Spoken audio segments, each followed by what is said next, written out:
All right, so we're going to do today a little differently than we did last time. I know this looks similar, but we're going to do it a little differently.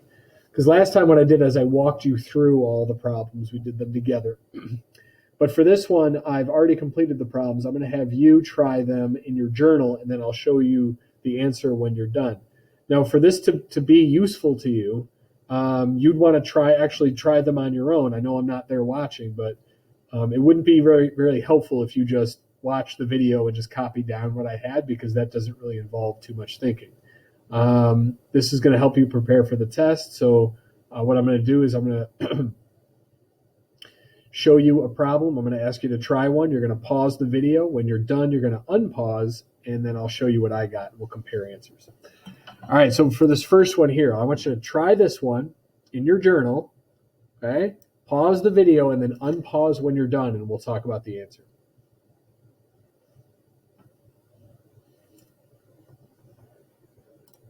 All right, let's see what I got here. So I set it up just as we normally do. You can simplify the 9 and the 6 by dividing by 3, and you should get 21 22seconds. If you got that, great. If you didn't, make sure to see what you did wrong, so on the next couple that you can kind of correct those mistakes. All right, let's try the next one here.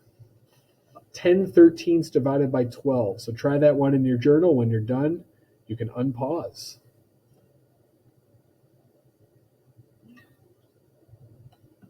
Okie dokie.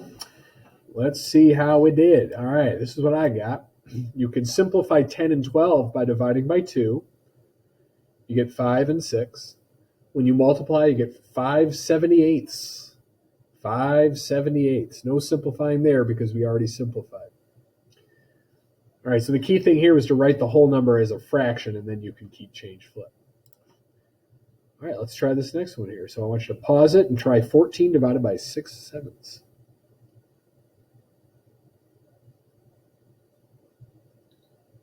Okie dokie. Let's see what I got compared to what you got. So you'd write 14 as 14 over 1. I got 49 thirds. And then you have to change that to a mixed number. If you're not sure how many times 3 goes into 49, well, top goes in the box. The top goes in the box. 49 divided by 3. 3 goes into 4 once. 3 goes into 19 6 times. You get a remainder of 1. So that means the whole number is 16. And then you have 1 left over out of 3. So it'd be 16 and 1/3.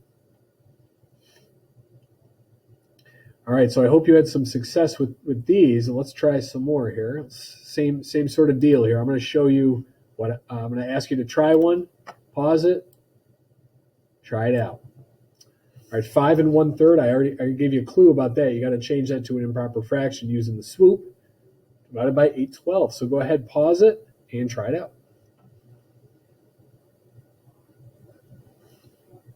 Okie dokes. Let's see what we got. All right, so 16/3 would be the improper fraction divided by 8/12. So we're going to keep change flip. You can do a double simplify here, and you wind up with 14 over 1, which is 14. You can divide 16 and 8 by 8, 3 and 21 by 3. That one turned out to be pretty good, pretty easy. Well, once you simplify it, it's pretty easy. All right, this next one I want you to try. Of course, you're going to have to change both mixed numbers to improper fractions using the swoop. All right, go ahead, try that one out.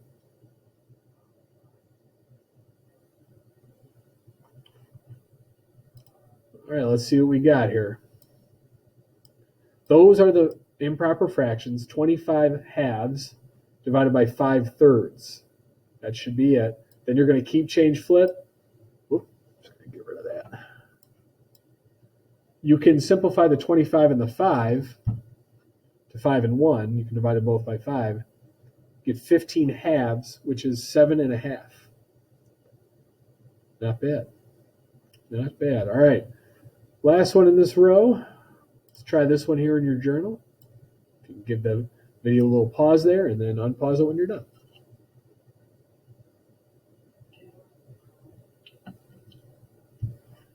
Okie dokes. All right, so using the swoop, 6 times 4 is 24, plus 3 is 27 fourths, divided by 18 over 1, or 18 wholes.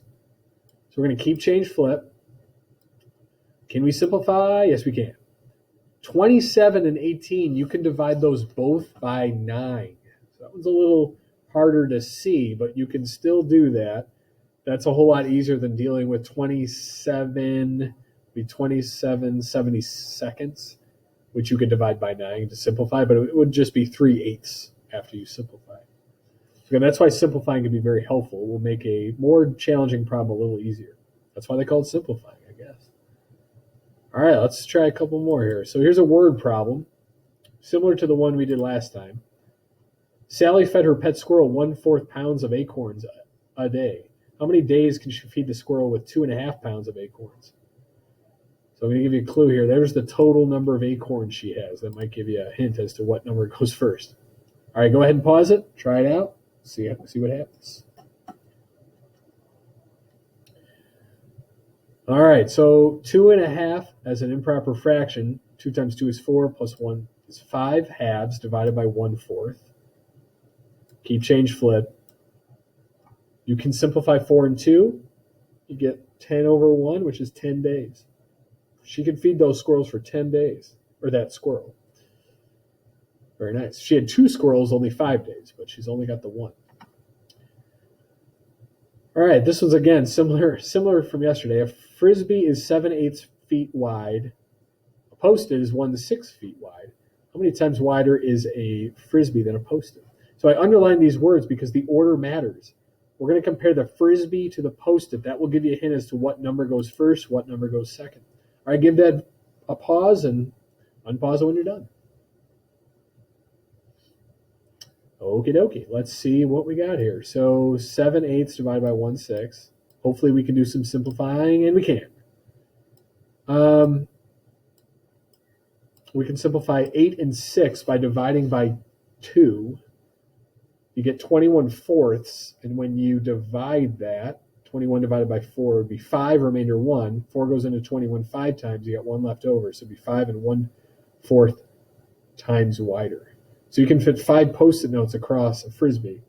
Probably the mini Post-it notes. I don't think that's true for the big ones. All right, this next one. A bakery has 24 cookies, 12 brownies, and 18 pieces of fudge. An employee is making a display of these items.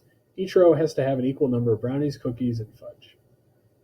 Or cookies, brownies, and fudge. What is the greatest number of items? Now, I circle that word greatest because it's either greatest common factor, which is where you break the numbers down, or it could be an LCM problem, least common multiple. But we're trying to find the greatest number of items or in a row, greatest number in a group. That would be GCF. So you're going to break the numbers down, circle the ones you cannot break down, and see what they have in common. Pause the video and then unpause it when you're done.